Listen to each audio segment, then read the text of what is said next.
apirilekoa. Kukulumitxo, hain zen txikia, haizeak eramaten zuen eskolara autobusaren ordez. Iepa! Bizkorregi iristen zen ordea, eta loak hartzen zuen lagunak iritsi baino lehen. Lotan nago begiak itxita, lotan nago begiak itxita, klin eta klin, baietz amets egin, klin eta klin, baietz amets egin. Lagunek ez zuten ikusten antzegoela. Tropelean sartzen ziren guztiak batera, eta egunero zapaltzen zioten zer edo zer. Kontuz! Ai, nire belarria! Kontuz! Nire eskua! Kontuz, nire ipurdia! 5 urte bete zituenean, burdinazko zapatak oparitu zizkioten. Ea zapata hauekin lurrera itxasten zaren.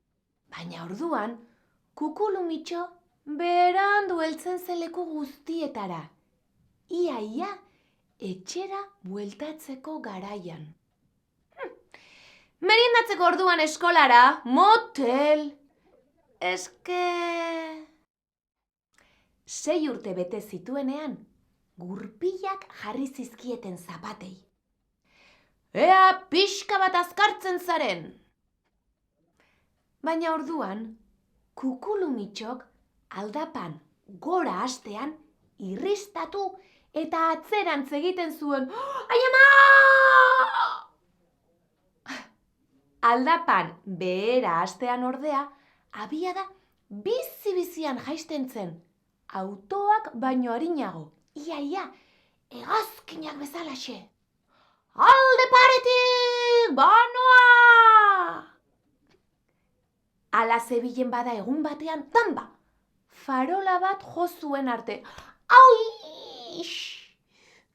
Medikuak pomadaz igurtzi zion kopetako koxkorra. Senda mina, putz urdina. Joan da, zure mina. Baina kopetako koxkorrak luze irauntzuen. 7 urte bete zituenean, badakizu zer gertatu zen? Gurpildun oinetakoak kendu eta liburu bat oparitu zioten. Ea honekin zure indarrak neurtzen ikasten duzun. Eta gauzak nola diren.